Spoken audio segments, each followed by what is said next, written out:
외환시장에 대해서 좀 배웠습니다. 그래서 외환시장의 정의나 특성에 대해서 좀 소개를 했었고요. 우리나라 외환시장이 이제 어떻게 되어 있는지, 우선 은행 간 시장하고 그 다음에 고객을 상대로 하는 대고객 시장으로 나눠지고, 이 중에서 이제 주된 시장은 은행 간 시장이고, 은행 간 시장은 다시 브로커를 중심으로 매매가 이루어지는 장내 시장하고, 그 다음에 딜러들 간의 양자 간의 협의에 의해서 매매가 이루어지는 장외 시장으로 되어 있다. 그리고 외환 시장에 있어서의 이제 주로 거래되는 상품이 굉장히 여러 가지가 있는데, 현물환, 선물환, 외환 수합까지는 이제 전통적인 상품이고, 뭐 엄밀하게 얘기하면 선물환부터 나머지 통화 수합까지 5가지는 이제 파생 상품, 외환 파생 상품이라고 얘기를 했습니다. 그러니까 전통적인 상품하고 외환 파생 상품의 그 경계는 조금 다르죠.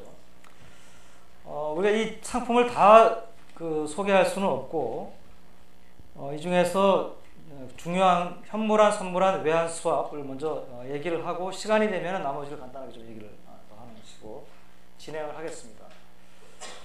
지난 시간에 얘기했듯이 이제 그 현물환은 계약일 또는 약정이라고, 그 다음에 실제로 결제하고 인도가 이루어지는 날하고, 이영업일 이내면은 이것은 우리가 현물환 거래라고 한다 얘기를 했습니다. 그래서 계약이라고, 그러니까 동시에 주고받는 것도 있지만은 뭐 대부분의 그 금융거래는 계약이라고, 실제 그 계약에 따라서 계약의 이행이 이루어지는, 그러니까 계약의 이행이라고 하는 것은 이제 금융상품을 넘겨주고 돈을 받으니까 인도 결제, 이렇게 딜리버리 데이트, 밸류 데이트, 세틀먼트 데이트, 뭐 다 비슷한 용어로 쓰입니다.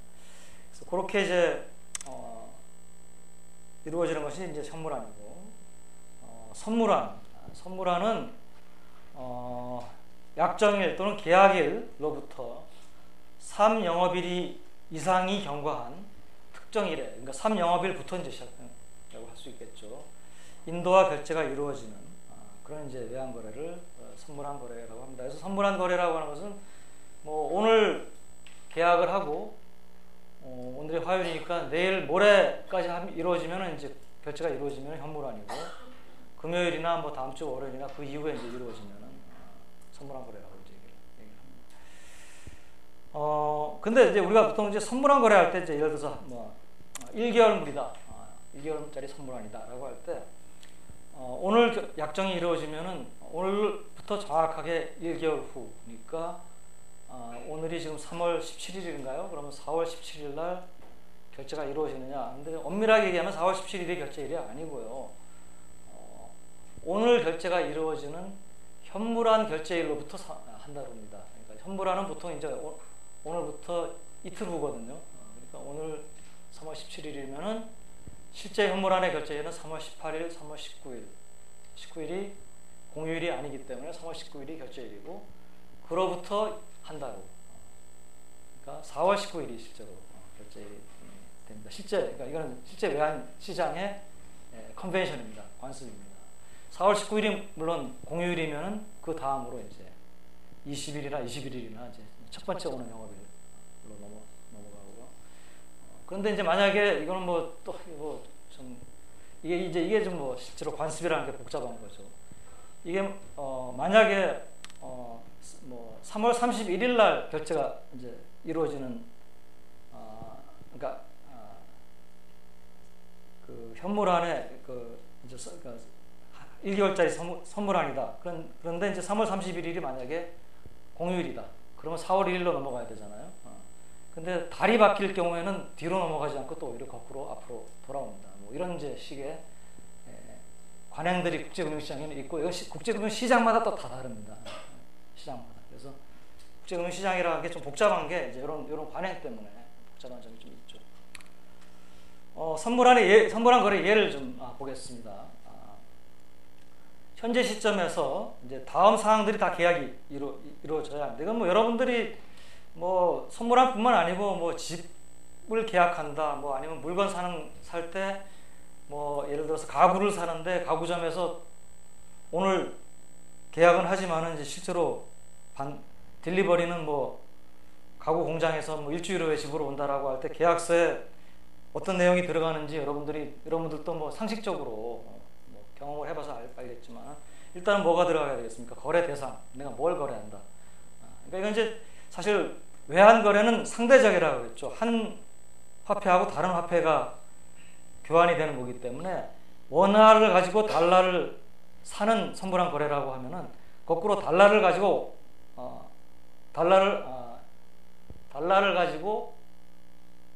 원화를 팔고 달러를 받는 상대방 입장에서는 그런 선물한 거래가 되겠죠. 내가 원화를 주고 달러를 사는 선물한 거래라면 상대방 입장에서는 원화를 사고 달러를 지급하는 그런 거래도 될 수가 있잖아요, 그죠? 그러니까 상대적인 건데 우리나라 같이 이제 원화가 국제거래통화가 아닌 나라는 굉장히 이제 오히려 이제 쉽습니다, 이 개념적으로. 왜냐하면 주로 이제 외환 거래할 때 상대방 통화가 이제 외환이니까 달러화든 뭐 유로화든 엔화든 이런 이제 국제거래 통화고 그렇지 않고 위안화나 뭐 이런 것도 이제 외환이고 되게 우리나라는 직접 표시법을 하거든요.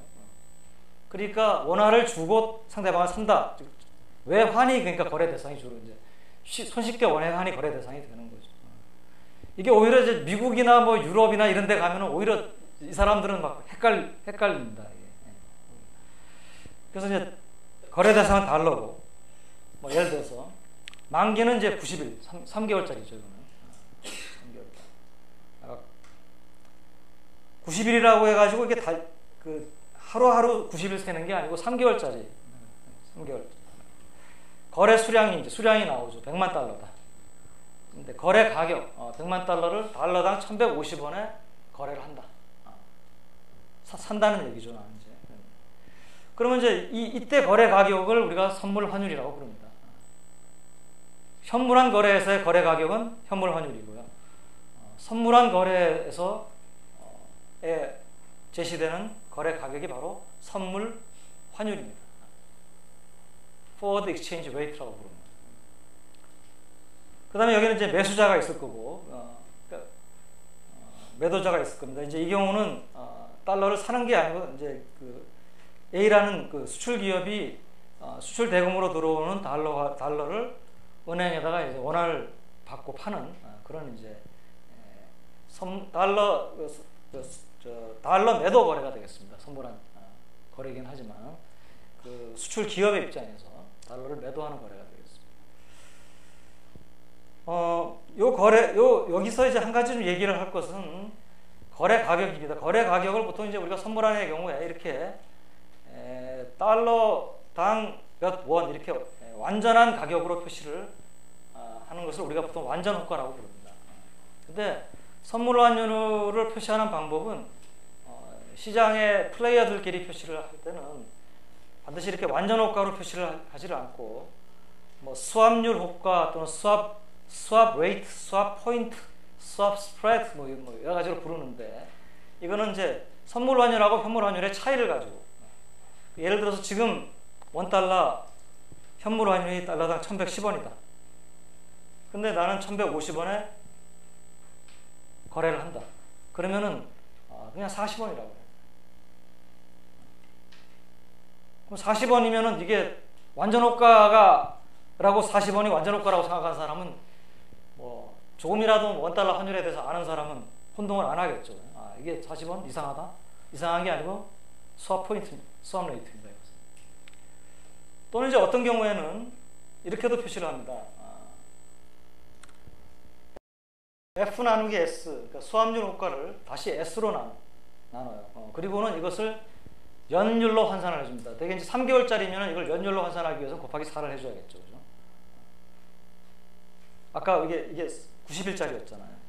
그럼 90일 동안에 S분의 F-S라고 하는 것은 S에 사서 F에 팔면은 내가 몇 프로의 수익이 발생하느냐 일종의 수익률이거든요. 근데 그 3개월 동안의 수익률이잖아요.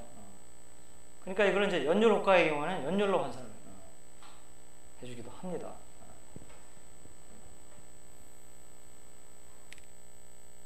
이런 이제 여러 가지 표시 방법이 있다는 것을 여러분들 좀 이해를 하고요.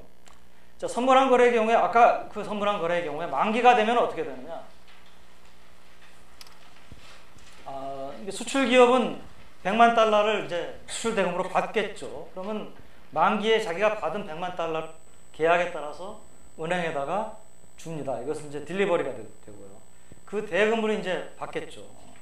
그러면 대금은 달러당 1,150원에 100만 달러이기 때문에 11억 5천만 원을 은행으로 받으면은 딜리버리 앤드 페이먼트 합해가지고 세틀먼트가 완성이 되는 겁니다.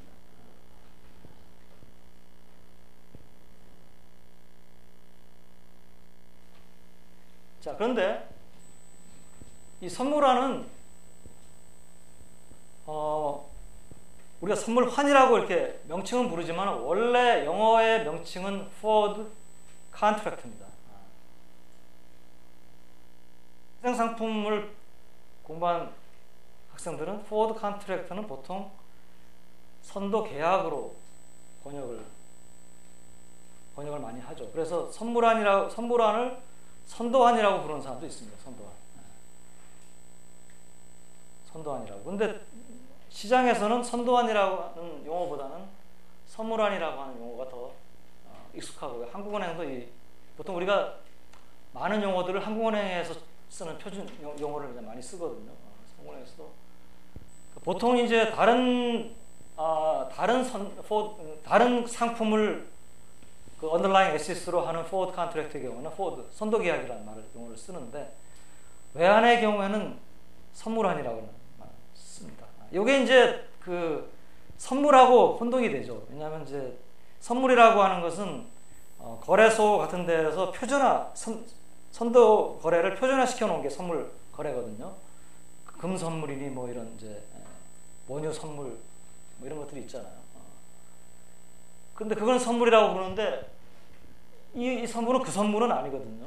그래서 외환 시장에서 거래되는 상품 중에서 선물 거래에 해당되는 것은 우리가 뭐라고 부르냐면 통화 선물이라고 부릅니다. 그러니까 선물환하고 통화 선물하고 비슷하지만은 전혀 다른 금융상품입니다. 포워드 컨트랙트는 문자 그대로 컨트랙트입니다. 그렇기 때문에 양자 간에 컨트랙트를 하는 당사자 간에 어떻게 정해도 그건 뭐 조건에 상관이 없습니다.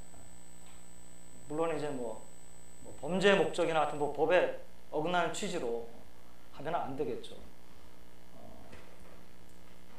또 한 가지는 이게 계약이기 때문에 계약 만료일에 이 계약이 반드시 지켜져야 합니다. 이행을 해줘야 됩니다. 근데 이 계약을 이행하다 보면은 한쪽은 이익을 보고 한쪽은 손해를 보는 것이 이제 비일비재합니다. 파생금융상품의 경우는. 그 손해하고 이익은 무엇에 의해서 결정이 되느냐? 언더라잉 에셋의 가격에 의해서 결정이 되죠. 그러니까 뭐 우리가 원유 선물 같으면은 원유의 가격에 의해서 내가 이익을 얼마나 보냐 손해를 보냐 결정되는 것이고, 금 선물은 금의 가격에 의해서 결정돼요. 그러면 선물하는 무엇에 의해서 손해를 보느냐 이익을 보느냐 결정되느냐? 계약 만기일 날에 언더라잉 에셋이 현물환이거든요. 그럼 현물환의 가격, 즉 현물 환율에 의해서 손해를 보느냐 이익을 보느냐 결정돼요. 왜 그러냐? 예를 들어서 아까 지금 그 계약의 경우에 만료일 날 어떤 일이 일어나는지는 여러분들이 잘 수출 기업이 100만 달러 주고 11억 5천만 원 받습니다. 이거는 이제 이 계약이 반드시 이대로 이행이 돼야 됩니다. 그런데 만기일 날 보니까 현물 환율이 ST라고 하는 것은 이제 그 현물 환율을 여기서 나타냅니다. 우리가 뭐 이 수업뿐만 아니고 여러분들이 국제금융론 책을 보거나 보면은 환율을 표시하는 기호로 E라고 하는 익스체인지 레이트 이자를 따가지고 E를 쓰기도 하고, 또 어떤 경우에는 S라고 하는 대문자 S를 환율에 나타내는 것으로 쓰기도 하거든요. S를 쓰는 이유는 현물환하고 선물환을 구분할 필요가 있기 때문에 그렇습니다.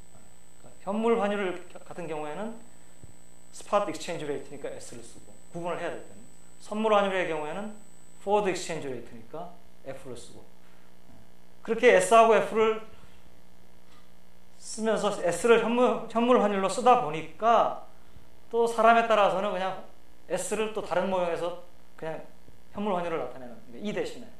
그래서 여러분들이 지금 우리가 교재로 쓰고 있는 책도 E하고 S가 모형에 따라서 왔다 갔다 합니다. 어떤 게 E를 쓰기도 하고 S를 쓰기도 하고. 그거는 여러분들이 조금 국제금융론 수업에서는 또는 국제금융론에 관련된 그 페이퍼라든지 글을 읽을 때는 조금 그런 부분은 이해를 좀 해야 되는 그런 부분이라고 생각합니다.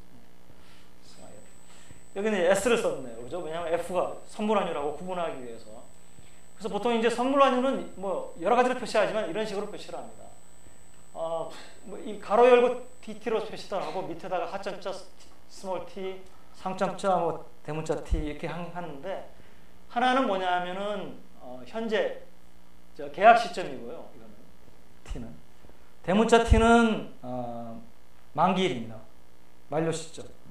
그러니까 스몰 t의 계약이 이루어지고 대문자 t 시점에 결제가 또는 인도가 이루어지는 선물환에 적용되는 가격. 현물환은 두 개를 구분할 필요가 없겠죠. 왜냐하면 계약이라고 결제일하고 뭐 이틀 차이 많아야 뭐 거의 차이가 없으니까 그냥 ST로 표시를 하는데, 이제 중요한 것은 만기 시의 현물 환율에 따라서 이제 수익이 결정이 되는데, 만기 시, 자, 이거는 대문자 T라고 해서 만기 시의 현물 환율이죠. 빨리 뭐 얘기를 안 하더라도 이제 기호를 자꾸 읽는 방법을 여러분들이 익혀야 되겠죠. 만기 시의 현물 환율이 1000이다. 이건 이제 달러당 1000원을 말하는 겁니다. 그런 경우에 손익관계가 어떻게 되느냐? 아까 우리가 봤듯이 이제 수출 기업은 100만 달러를 1150원 받고 판 셈이거든요. 그럼 만기 시에 환율이 1000원이라면은 수출 기업 입장에서는 내가 이 계약을 안 했더라면은 1000원에 팔아야 되거든요. 그렇잖아요. 현물 환율이 1000원이니까. 이때 들어온 수출 대금 100만 불을 내가 원화로 바꿔야 되겠다. 1000원에 바꿀 수밖에 없어. 근데 이 계약을 체결해 놨기 때문에 1150원에 바꿀 수 있는 거예요. 그러니까 이익 봤죠. 안 그랬으면 내가 1000원에 해야 되니까 150원 내가 이익을 본 셈입니다. 곱하기 이제 100만 달러니까 곱하면 1억 5천만 원 이득을 본 셈이죠. 그러면 이제 이건 뭐 제로섬 게임이니까 반대로 이제 은행은 뭡니까? 이 계약을 체결 안 했더라면 나는 아무것도 주고 받을 필요가 없는데, 이 계약을 체결하는 바람에 나는 뭡니까? 100만 달러를 11억 5천만 원에 샀어요. 할 수 없이. 그리고 이 100만 달러를 뭡니까? 내가 돌아서 가지고 현금화 시키기 위해서 현물화 시장에 내다 팔면은 1000원에 팔 수밖에 없잖아요. 그러면 앉은 자리에서 11억 5천만 원 주고 받는 거는 시장에서 10억 원 받고 팔 수밖에 없으니까 1억 5천만 원 손해를 보죠. 그래서 한쪽이 이득을 보면은 정확하게 반대쪽이 손해를 보게 됩니다.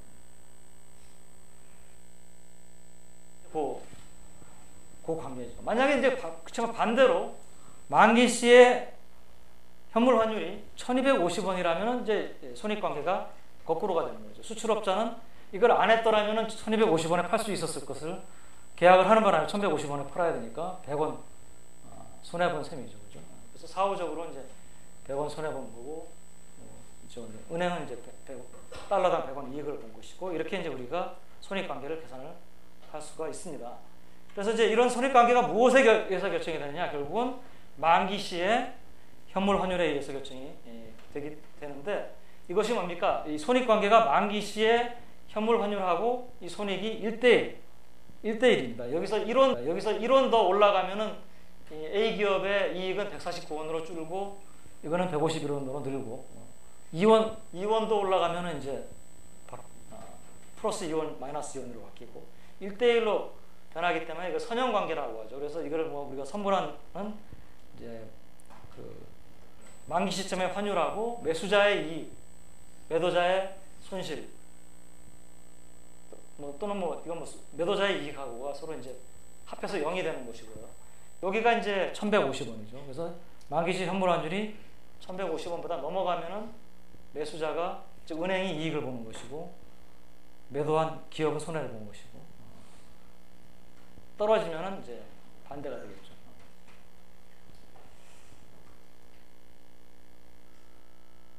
이건 그 상황을 설명을 한 것이고요.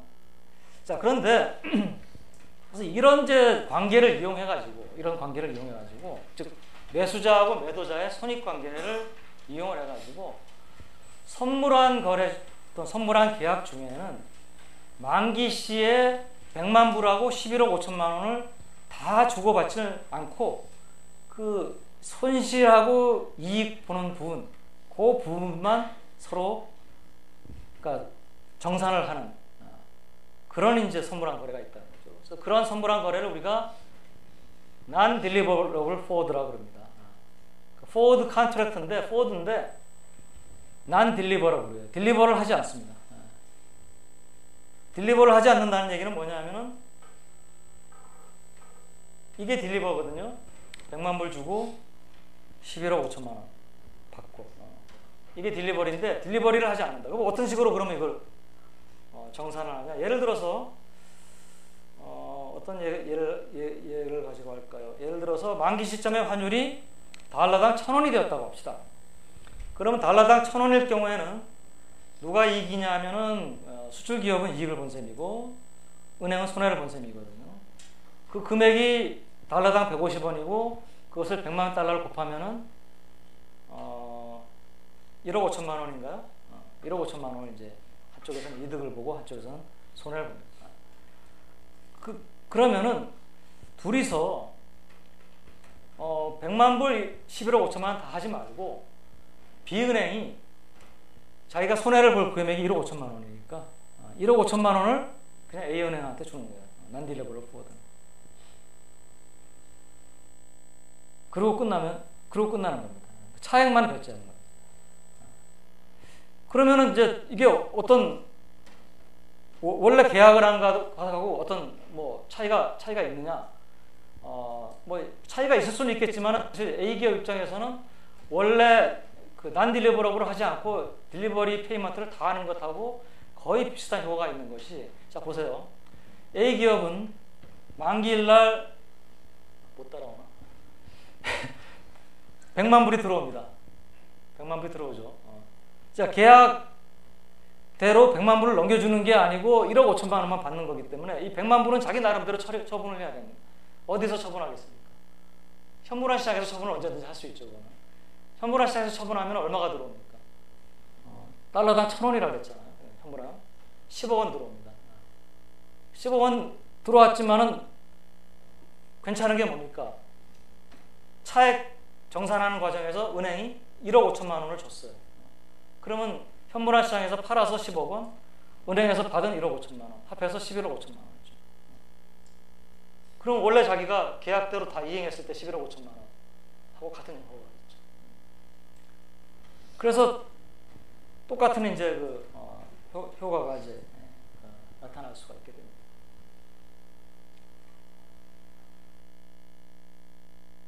은행으로서도 이제 똑같이 뭐 11억 5천만 원을 지급하는 효과가 그대로 이제 나타날 수가 있습니다.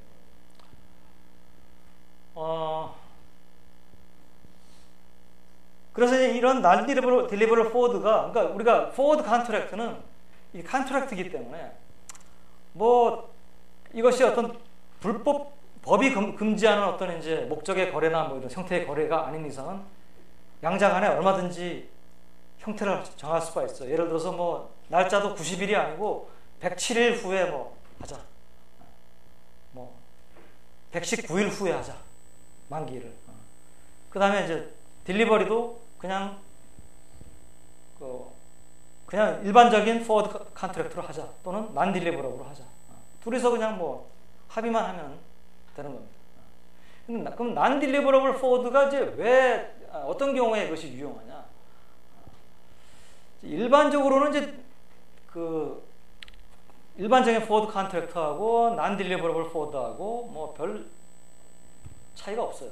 근데 어떤 경우가 이제 있냐면요.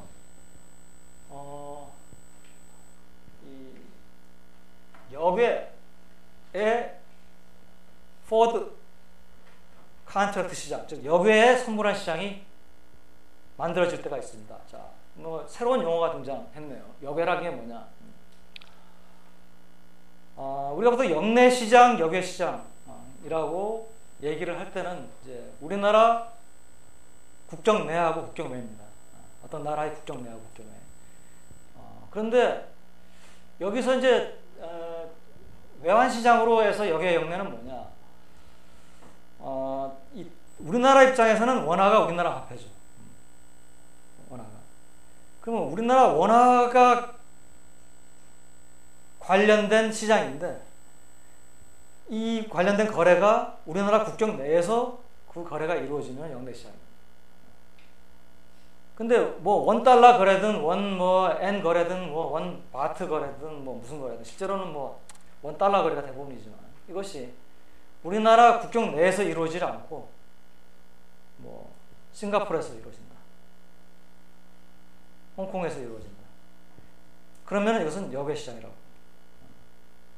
이건 반드시 외환뿐만 아니고 금융거래도 마찬가지입니다. 예를 들어서 달러화로 예금이 이루어지는데 또는 대출이 이루어지는데 미국 안에서 이루어지면 이건 미국의 역내 시장입니다. 내추럴한 시장이죠. 자연스러운 시장이죠. 근데 달러화로 예금이나 대출이 이루어지는데 이것이 파리에 있는 은행을 통해서 이루어진다. 또는 런던에 있는 은행을 통해서 이루어진다. 달러화로 예금이나 금융거래가 일어나는. 미국 입장에서 보면 역외 시장. 이 역외 시장은 이름이 아주 유명한 이름이 있죠. 유로 시장이라고 하는 이름이 있죠. 유로 마켓. 그래서 일반적으로 이제 역내 시장과 역외 시장은 어떤 나라의 화폐로 거래가 이루어지는데 그것이 그 나라 국경 안에서 이루어지면 자연스러운 역내 시장입니다. 온쇼라고 하죠. 온쇼. 영어로 온쇼 시장이고 국경 바깥에서 이루어지면 오프쇼 시장이라고 하죠. 자, 근데 이 포워드 컨트랙트 이거 둘이서 서로 협의만 하면 되니까 이게 둘이서 거래를 우리나라 국내에서 할 수도 있고 싱가포르에 있는 두 은행 싱가포르에 지점을 가지고 있는 미국 은행하고 영국 은행 사이에서 할 수가 있고 둘이서 $1 포워드 컨트랙트를 하자 할 수가 있어요. 할 수가 있어요. 다만 어려운 점은 뭐냐면 우리나라는 원화가 해외로 반출되는 것을 원칙적으로 막고 있는 나라입니다. 원화 국자를 이제 막고 있는 나라인데 좀 더 기술적으로 얘기하면은 비거주자끼리 원화 거래를 하는 경우에 신고를 반드시 하도록 하고 이 신고라고 하는 제도가 결국은 실제로는 비거주자가 원화를 자유롭게 거래하는 것을 막는 그런 제도입니다. 그러니까 지금 싱가포르에 바클레이 은행하고 예를 들어서 HSBC 은행 두 은행이 이제 비거주자죠. 외국 은행이죠. 둘이서 $1 포워드 컨트랙트를 했어요. 자, 만기가 됐어요. 한쪽에서는 달러 주고 반대쪽에서는 원화를 줘야 되잖아요. 달러를 주는 건 굉장히 쉽습니다.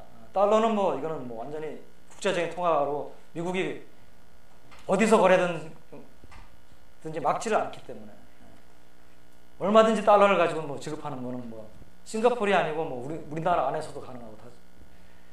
근데 반대로 지금 아까 있었던 저 거래를 한쪽에서는 달러를 보냈는데 원화를 받아야 되는데 원화를 받으려고 하니까 원화를 줄 수가 없어요.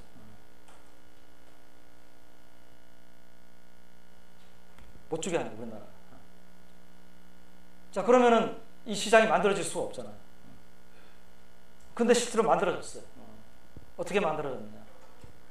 난딜레버럽니다. 차액만 결제하는 거예요. 1억 5천만 원. 아까 1억 5천만 원만 결제. 근데 그 1억 5천만 원도 원화로 결제하려면 못하겠죠, 그죠? 원화가 왔다 갔다 할 수 없잖아요. 그러니까 그때 현물 환율이 1,000원이니까 1억 5천만 원을 현물 환율 1,000원으로 달러로 환산하면 불인가요? 그럼 15만 불 달러로 서로 주고받는. 그게 이제 역의 NDF 시장입니다. 역의 NDF 시장이 만들어진 왜? 우리나라에서 원달러 환율 거래를 마음대로 못하게 하더라도 외국에 있는 플레이어들끼리는 원달러 환율을 가지고 서로 뭐 배팅도 하고 해치도, 아까 우리가 지난 시간에 외환시장 참여자가 실수요자도 있고 아비트라저도 있고 해저도 있고 스페큘레이터도 있고 자기들끼리 뭐 돈도 배팅도 해가지고 돈도 벌고 뭐 일종의 뭐 원달러 가지고 도박장을 만들 수도 있는 거예요. 이게 저기 우리 금융시장 특히 뭐 이런 걸 공인된 뭐 도박장이라 그러잖아요. 뭐 좀 우스갯소리로. 왜냐하면 위험을 안고 돈을 벌겠다는 친구하고 위험을 돈을 주고 위험을 넘기겠다는 친구하고 만나는 거예요. 자, 그런데 이 시장이 필요는 한데 우리나라가 원달러 간의 포워드 컨트랙트를 우리나라 국내에서 하는 거를 외국인들끼리 하는 걸 막는다. 근데 자기네들 하고 싶다. 그럼 우리나라 법이 미치지 않는 곳에 가가지고 그것도 원화로 결제하려면은 우리나라를 거쳐서 가야 되기 때문에 불가능. 왜냐? 이건 뭐 여러분들이 국제 거래 결제 알겠지만 여기 이제 만약에 뭐 아까 A 기업이 있고요, B은행이 있습니다. 이게 이제 싱가포르예요. 둘이서 원화를 이렇게 넘겨주려면은 원화를 갖고 나갈 수가 없잖아요. 뭐 이건 바보가 아닌 이상 1억 5천만 원 정도 원화를 밖으로 가져가서 결제를 하지 않습니다. 어떻게 합니까? 이게 한국이 있고요. 여기 예를 들어서 만약에 뭐 하나은행, 여기는 뭐 무슨 은행이죠? KB 있다. 그러면은 A 기업은 하나은행의 계좌를 가지고 있고요. B 은행은 그래서 KB은행의 계좌를 가지고 있습니다. 그러면 여기서 만약에 은행이 손해를 봤으니까 1억 5천만 원 넘겨줘야 된다. 그러면 이 돈을 가져가서 현금으로 넘겨주는 이런 식의 국제 거래는 없어요. 다 이런 식으로 이루어집니다. 자, 그 돈을 가지고 있는 그 돈의 종주국이죠. 그러니까 관할국의 은행에 다 계좌를 가지고 있고, 그 다음에 뭡니까? 계좌 이체지시하면 여러분들 물건 다른 사람한테 돈 보낼 때 하듯이 얘한테 1억 5천만 원 하나은행에 얘가 계좌 갖고 있으니까 1억 5천만 원 보내줘라. 이체지시합니다. 그런데 우리나라 외환법이 둘 다 외국인이에요. 그러면은 여러분은 외국인들끼리는 쉽게 이체하는데 외국인이 가진 계좌는 다 외국인 계좌라고 딱 마킹이 되어 있고요. 이 계좌에서 이 계좌로 이체할 때는 신고를 해야 되고 그 신고에 대해서 우리나라 정부가 원칙적으로 잘 안 받아줍니다. 그러면은 하고 싶어도 못 하죠. 거래를. 그러니까 이런 식으로 막는 거예요. 외환을 규제한다는 게, 원화의 거래를 규제한다는 게.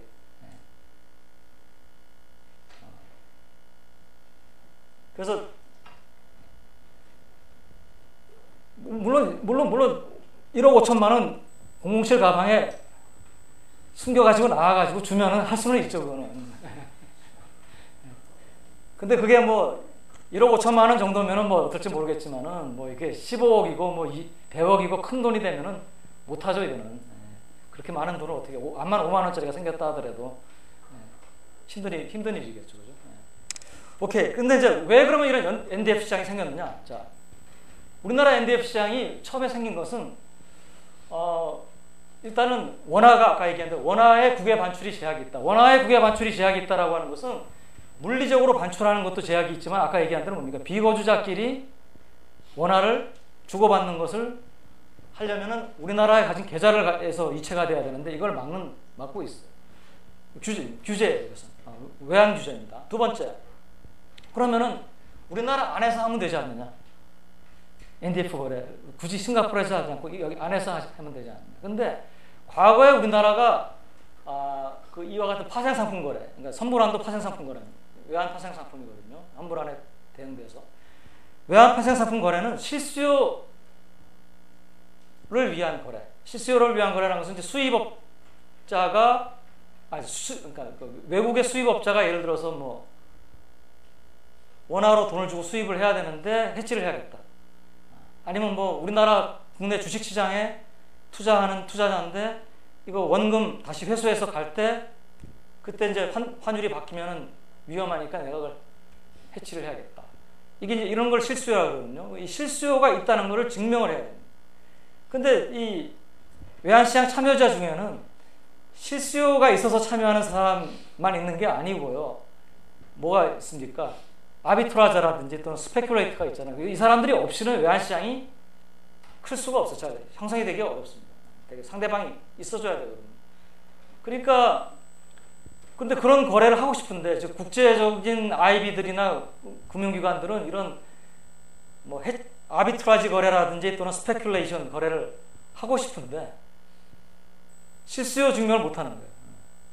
그러니까 우리나라 안에서 안 하고 밖에 나와가지고 그래서 이게 우리나라뿐만 아니고 이걸 유추해서 해석하면 어떻게 됐습니까? 우리나라뿐만 아니고 이와 같은 외환 거래를 규제하는 나라들은 상당수가 여기에 NDF 시장이 형성될 것이다 라고 하는 것을 예상을 할 수 있습니다. 그래서 중국도 위안화 요새 많이 풀고 있지만은 중국 위안화 여기 NDF 시장 굉장히 큰 시장입니다. 바투아도 있고 말레이시아가 또 뭐 규제하거든요. 말레이시아도 뭐 만들어지고 이렇게 만들어집니다. 자, 오케이 이건 옛날 얘기고요. 자, 실수요 증명제도 우리나라 1999년에 폐지합니다. 이제 외환 파생 상품 거래를 실수요가 없는 다른 이제 플레이어들도 할 수가 있어요. 외국인들도. 그러면은 굳이 싱가포르에서 할 필요 없거든요. 우리나라 국내에서 하면 되거든요. 그리고는 이제 원화 갖고 결제를 하면 됩니다. 이제 이거 허용되기 때문에 또 결제할 수가 있어요.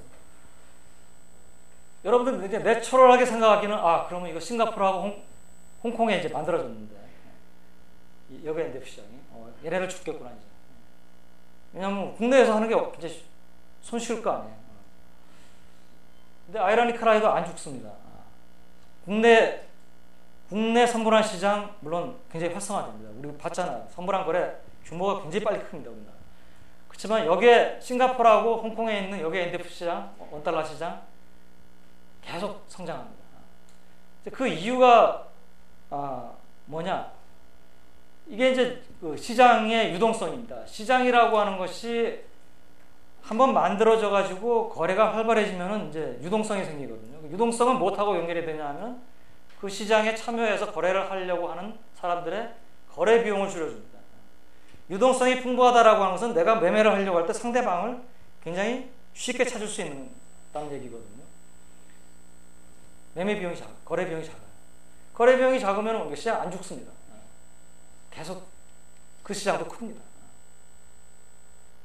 누구나 이제 홍콩, 싱가포르, 우리나라하고 이제 시차가 1시간 또는 그 이상 이제 차이가 있는 시장이죠. 그러니까 뭡니까?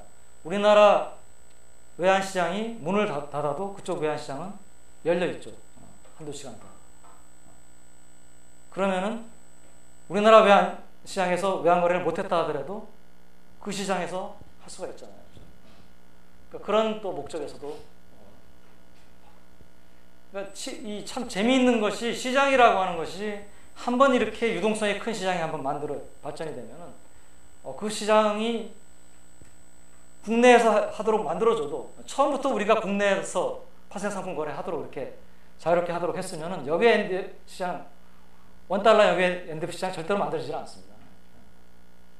근데 그걸 없이 못하게 하니까 거기서 만들어졌는데 한번 만들어지니까 뭡니까? 그 시장 계속 발전하는 겁니다.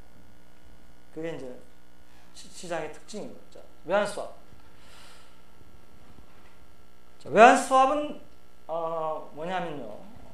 뭐 수합은 여러분들이 그 파생 상품으로 많이 이제 여러분들 알고 있는 건데 두 현금 흐름을 교환을 하는 것이죠. 두 거래를. 외환 수합은 뭐 여러 가지 형태가 있지만 가장 대표적인 외환 수합은 현물환하고 선물환을 교환하는 거예요.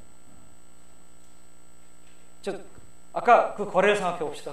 아까 그 A라는 그 기업하고 B라는 은행하고 100만 달러짜리 선물한 거래였잖아요. 그 거래는 어떻게 됐죠?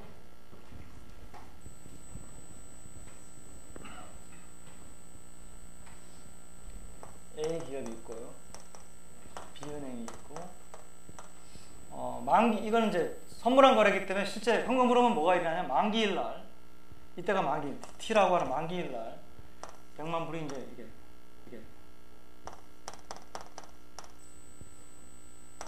100만 불이 넘어가겠죠. 그죠? 그러면 11억 5천만 원 뭐 돈이 들어오겠죠. 이건 이제 선물한 거래입니다. 그죠? 근데 여기다가 뭘 하나 더 결합을 하냐면 요거하고 정확하게 반대 방향으로 T 계약 시점이에요. 계약 시점이라고 현물한 거래로 100만 불을 받습니다. 100밀리언을. 물론 이제 여기에 대한 대금을 현물 환율로 넘겨주겠죠. 이때 이제 이 대금을 주는 것은 현물 환율이고 이때 대금 받는 거는 선물 환율로 받겠죠. 두 거래를 이렇게 결합해서 현물한 거래하고 동일한 금액의 거의 대부분 동일한 금액의 선물한 거래하고 현물한 거래하고 선물한 거래를 반대 방향으로 결합을 하면은 이것이 FX 스왑입니다. 자, 요 거래 왜 하느냐? 뭐 현물한 하나 하고 그 다음에 이거 거래 따로 계약하면 되지. 그렇죠? 근데 외환 거래를 보면은 현선을 이렇게 같이 결합해서 거래를 하는 경우가 상당히 많이 있어요. 항상 그런 건 아니지만. 그럴 때는 따로따로 하는 것보다 스왑을 하는 게 낫고요. 이 스왑 거래를 하게 되면은 사실 이 스왑 거래, FX 스왑의 본질을 한번 생각해 보세요. 아까 이걸 빼고 이 수출 기업은 예를 들어서 3개월 후에 지금 수출 계약을 했어요. 계약에 따라서 물건 선적해서 보내면 3개월 후에 100만 불 들어옵니다. 그럼 3개월 후에 받은 거 이렇게 하면 되는데 왜 이거 하느냐? 이 수출 기업이 물건 만들고 하는데 원자재도 필요하고 그 달러로 사야 되는데 그러려면 달러를 좀 차입을 할 필요가 있다. 그러면 어차피 B은행하고 선물한 거래 할 바에야 FX 스왑으로 거래하면 지금 뭡니까? 100만 불 들어. 물론 이제 뭐 원화를 줘야 되긴 하지만은 이 원화는 또 뭐 다른 은행에서 원화로 차입을 해가지고 대금을 줄 수도 있고요. 그러니까 FX 스왑은 가만히 보면 어떤 성격이 있습니까? 외환 스왑은 달러를 지금 차입하고 미래의 달러를 갚는 거죠. 이 내용을 보지 말고 현금으로만 보세요. 그러면 지금 뭡니까? 달러를 100만 불 빌리는 거. 미래의 달러를 100만 불 갚잖아요. 주잖아요. 선물하면 주는 거는 갚는 거랑 마찬가지잖아요.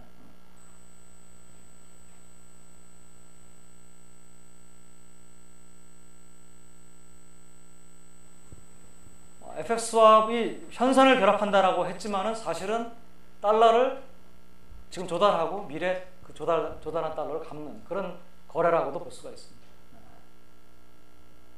이건 나중에 우리가 이제 무위험 이자율 평가니 뭐 이런 거 배우면은 더 의미를 더 여러분들이 확실하게 이해를 할 수가 있을 겁니다. 기왕에 이제 외환 스왑이 나왔으니까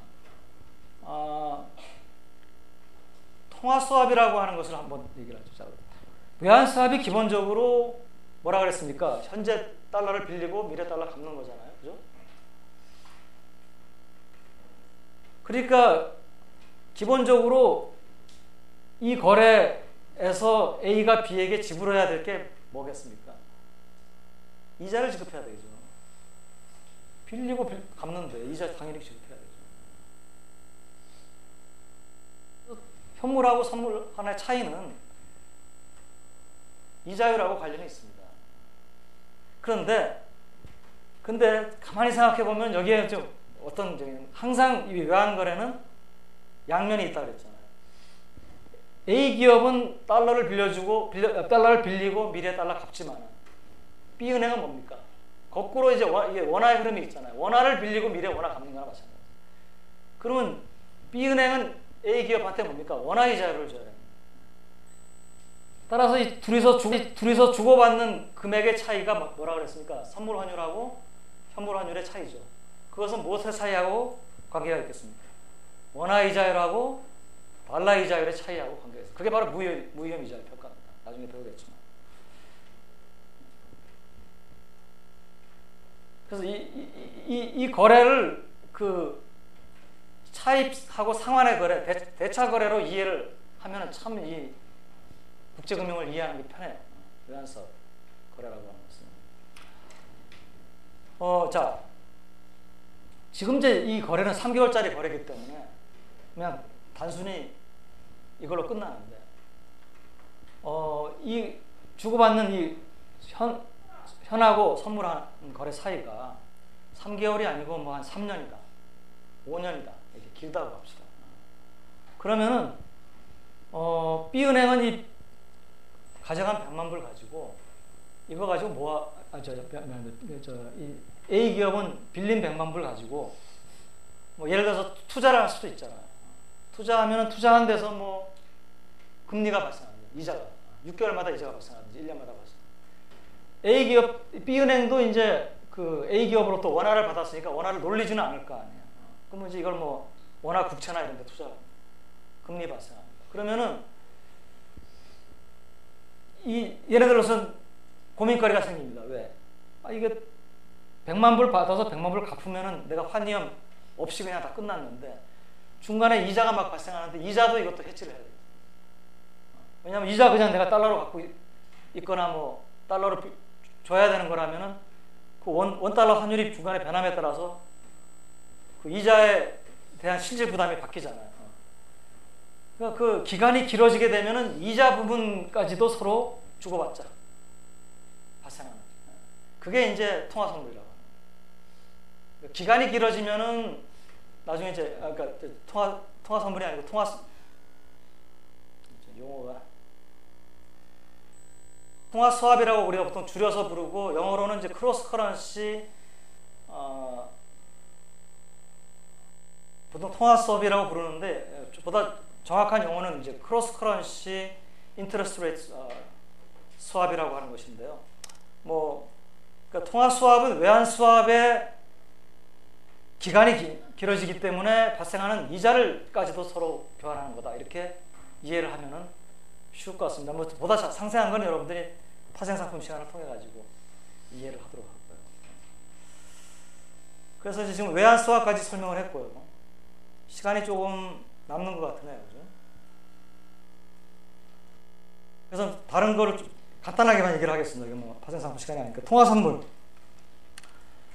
자, 통화 선물은 뭐냐? 이거는 포워드 컨트랙트가 가지고 있는 단점이 하나 있습니다. 단점이. 뭐냐면은 내가 지금 아까 A 기업의 입장이라고 합시다. 은행하고 계약을 했어요. 은행하고 계약을 했는데 만기가 돼가지고 환율이 1,000원이 됐어. 1,000원이 아니고 뭐 환율이 한 500원이 됐다고 합시다. 외환위기가 와가지고 환율이 떨어지면은 거꾸로네. A 기업이라 하지 말고 B은행의 입장에서 봅시다. B은행의 입장에서는 환율이 올라갈 때 이익을 보니까 환율이 2,500원이 됐다고 합시다. 그러면 이제 B은행의 입장에서는 이거 저기 달러 산옥질 잘했네. 그렇잖아요. 내가 1,150원에 샀는데 2,500원이 됐으니까 1,350원 내가 버는 거예요. 좋아하고 있는데 이제 만기일이 돼가지고 A한테 그러면 자 내가 100만 달러 나한테 주고 내가 지금 원래대로 11억 5천만 원 줄 테니까 나한테 100만 달러 내놔라 그러니까 B은행 이제 A 기업이 돈이 없어가지고 못 주겠다. 배째라. 파산. 못 받습니다. 그러면 어떻게 됩니까? 돈 벌었다고 생각했는데 번 게 없어요. 이건 얼마든지 있을 수 있는 일입니다. 이걸 우리가 보통 계약 상대방 위험이라고 그러죠. 카운터 파티 리스크라고 그러죠. 그래서 이게 단점이에요. 물론 이걸 막기 위해서 이제 은행이 A 기업하고 거래를 할 때 아무나 거래를 하는 게 아니고 신용도 봐가면서 거래를 합니다. 신용이 심지어는 은행하고 은행끼리 선물한 거래를 할 때도 상대방 은행이 나보다 신용이 떨어진다고 하면은 너 신용 차이 나는 것만큼 현금 담보 걸어라. 뭐 헤어컷이라고도 하고 뭐 이런 걸 하거든요. 왜 그러냐? 서로 신용도가 다르면은 저쪽이 더 위험이 높으니까 카운터 파티 리스크가 있기 때문에. 또 한 가지 또 이제 이 단점은 뭡니까? 내가 돈을 벌었지만은 뭡니까? 3개월이 다 지나갈 때까지는 그걸 내가 즐기지를 못합니다. 중간에 좀 내가 좀 돈이 필요해가지고 좀 번 돈을 쓰고 싶다. 이 거래를 담보로 해가지고 돈 빌리는 것이 쉽지가 않을 거예요. 그래서 이걸 이제 이 문제를 알고 꼭 외환 거래에서의 문제가 아니고 일반 상품 거래에서 이런 문제를 알고 이제 시카고 선물 거래소인가요? 뭐 거기서 이제 만들었죠. 시장을 만들었죠. 표준화되고 정형화되고. 그래서 두 가지 특징이 있죠. 첫째는 뭡니까? 두 가지 특징이 아니고 중요한 게 뭡니까? 마진을 걸죠. 그러니까 서로 거래할 때 베팅 얼마씩 돈을 넣어놓고 시작하죠. 그 다음에 뭡니까? 일일 정산. 매일매일 3개월짜리지만 하루하루 지날 때마다 서로 현물화율의 움직임에 따라서 돈을 번 쪽이 있고 이런 쪽이 있잖아요. 이런 쪽에서 번 쪽한테 돈을 넘겨줍니다. 물론 이거는 계약이 아니기 때문에 통화 선물은 두 사람끼리 하는 게 아니고 다수 대 다수죠. 그러니까 난 이런 것만큼 거래소한테 주고 거래소는 또 딴 사람한테 그걸 나눠서 넘겨주고 계좌에 넣어주고. 그러다가 많이 잃어가지고 이런 금액이 모자라면 돈 더 낼래 아니면은 뭐 다 이거 포기할래 뭐 그동안 이런 거 다 포기할래 뭐 이런 식으로 한 게 이제 선물이죠. 통화 선물도 마찬가지죠. 똑같은. 옵션. 옵션은 살 수 있는 권리, 팔 수 있는 권리죠. 그러니까 포워드 컨트랙트는 반드시 이행을 해야 됩니다. 그죠? 근데 옵션은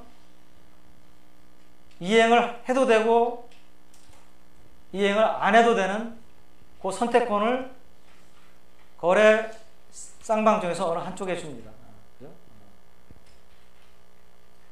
그것은 옵션의 매수자한테, 옵션이라는 게 선택권이니까 선택권의 매수자는 이행을 해도 되고 안 해도 되고 매도자는 반드시 이행을 해야 돼요. 서로 달라요, 입장이. 그러니까 매수자가 유리하잖아요, 옵션의 매수자가. 그러니까 옵션은 처음에 제로 베이스에서 시작하는 게 아니고 옵션에 매수자가 매도자한테 일정 금액을 주고 시작합니다. 그래서 옵션 프리미엄이라고 하죠. 옵션은 이제 두 가지 종류가 있죠. 콜 옵션하고 풋 옵션이 있죠. 팔 수 있는 권리, 살 수 있는 권리는 콜 옵션, 팔 수 있는 권리는 풋 옵션. 근데 또 이 통화 옵션의 경우에는 이것도 외환 옵션이라고 안 불러요. 그래서 이 용어가 이게 정확하게 알아야 됩니다. 여러분들 이거 외환 옵션이라는 말을 안 써요. 통화 옵션이에요. 현물환, 선물환, 외환 스왑, 통화 선물, 통화 옵션, 통화 스왑이에요. 통화 옵션, 근데 이 외환 거래는 항상 뭡니까? 두 개의 화폐가 결합되어 있어요. 그래서 내가 원화를 주고 달러를 사는 콜 옵션을 내가 거래를 했다. 그러면 달러를 내가 사는 콜 옵션이지만은 거꾸로 이 그러니까 원화를 주고 달러를 사는 콜 옵션은 거꾸로 똑같은 옵션이 내 입장에서 달러를 받고 원화를 파는 옵션도 될 수가 있어요. 그래서 아까 얘기한 대로 원화를 주고 달러를 사는 옵션은 달러 콜 원 풋. 근데 그거 순서만 바꾸면 원 풋 달러 콜 풋 옵션도 될 수가 있어요. 똑같은 옵션이 한 통화에 대해서는 콜 옵션이 되고 다른 통화에 대해서는 풋 옵션이 됩니다.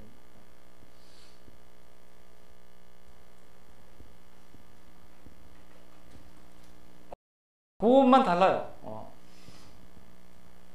옵션도 이것도 거래소에서 어떤 표준화된 옵션을 거래를 할 수도 있고요.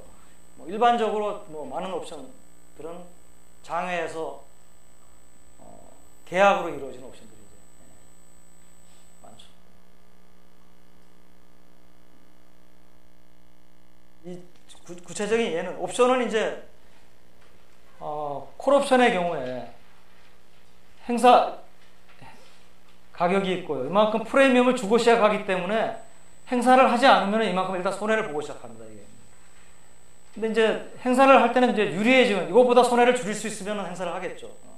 그러면 이제 원래 이 달러당 1,000원에 달러를 살 수 있는 옵션이다. 그러면은 만약에 1,005원이 된다. 그러면 옵션을 행사해가지고 팔면은 1,000원에 사서 1,005원에 파니까 5원 내가 이익을 보고 뭐 내가 프리미엄이 10원이라 하더라도 5원만큼을 상쇄를 시킬 수 있기 때문에 행사하는 게 낫겠죠. 그래서 여기서부터 행사가 시작되고 10원이면 10원 1,010원까지 가면은 일단 브레이크 이븐 포인트가 되고 그보다 더 올라가게 되면 이제 이득을 보게 돼요. 이런 것들이 이제 옵션 포지션이고, 그러니까 이게 언더라잉 에셋의 가격하고 옵션으로부터 수익하고는 뭡니까? 난리니어하죠. 선형관계. 아까 선물의 경우에는 선형관계였잖아요. 이때 이거는 이제 꺾이니까 이제 이런 뭐 비선형 프로덕트라고 하죠. 뭐 이거 키코 같은 것도 이런 옵션을 여러 개 결합해가지고 이제 만든 이런 구조가 되겠습니다. 그러니까 뭐 키코의 경우에 이제 되게 포지션이 그 $1 환율이 일정한 범위 내에서 움직이면은 되게 수출업자가 키코로 계약을 체결하는데 수출업자가 돈을 벌 수 있도록 디자인이 되어 있습니다. 그런데 돈을 번다는 거는 거꾸로 제로섬 게임이기 때문에 다른 때 돈을 잃을 수도 있는 건데 어떨 때 돈을 잃느냐면은 이거는 이제 수출업자의 입장에서는 달러화를 이 가격에 팔겠다는 거니까 이 달러화 가격이 올라가면은 수출업자 입장에서는 이제 손해를 보는 거거든요. 근데 자기가 그 손해를 보더라도 괜찮다기보다는 이제 그걸 감내할 수 있는 것이 수출업자이기 때문에 수출 거래에서 달러가 들어오잖아요. 그러니까 이게 만약에 내가 달러 들어오는 게 없으면은 960원에 달러 파는 그런 이제 옵션 계약을 해놨는데 이게 1,100원이 됐다. 그럼 1,100원에 사가지고 이 달러를 줘야 돼요. 그러니까 이만큼 손해를 보게 돼 있는데 수출 대금이 들어오면은 내가 살 필요가 없잖아요. 그냥 주면 돼요. 근데 왜 얘네들이 손해를 받느냐? 여기서 이익을 좀 보려다 보니까 자기네가 수출해가지고 들어오는 돈이 예를 들어서 100만 달러가 들어온다라고 하면 100만 달러가 아니고 이 기울기를 그렇게 기억하게 됩니다. 200만 달러어치 짜리 계약을 한 겁니다. 이거 벌기 위해서, 이거 벌고 싶어서. 뭐 벌도록 이제 유도한 거는 은행이 뭐 유도를 했을지 모르죠. 아니면은 다른 수출업자들이 이거 해가지고 돈 벌었더라. 나도 좀 같이 벌자. 뭐 이 구체적인 내용을 잘 모르고 뭐 상당히 오랜 기간 동안 $1 환율이 여기서 움직였거든요. 그래서 왜 망했느냐? 자기가 100만 불 들어오는 기업이 이 포지션을 200만 불, 300만 불 들어오는 포지션으로 계약을 했으니까 그 모자라는 부분만큼 자기가 사서 갚을 수밖에 없죠. 게다가 뭡니까? 이게 글로벌 금융위기 오니까 100만 불 수출하려고 했던 것도 그만큼의 수출이 안 되는 거예요. 수출이 전반적으로 경기 침체가 오니까. 그것이 이제 키코의 문제를 가져온 거죠. 그러니까 이것이 제대로 활용이 됐더라면은 해지의 목적으로 굉장히 좋은 상품이 될 수 있었던 것을 이제 좀 여기 약간의 누가 얘기를 했죠? 이걸 이제 그리드라고 욕심이라고 중소 수출업체의 욕심이라는 표현을 썼어요, 누가. 그랬다가 이제 굉장히 지탄을 받았는데 사실은 그게 들어간 거죠. 그 욕심을 또 부추긴 은행의 또 설득이나 이런 마케팅. 자, 요 정도로 해서 오늘 강의 끝내도록 하겠습니다. 다음 시간에는 이제 좀 본격적으로 이제 이론 부분으로 들어가서 구매력 평가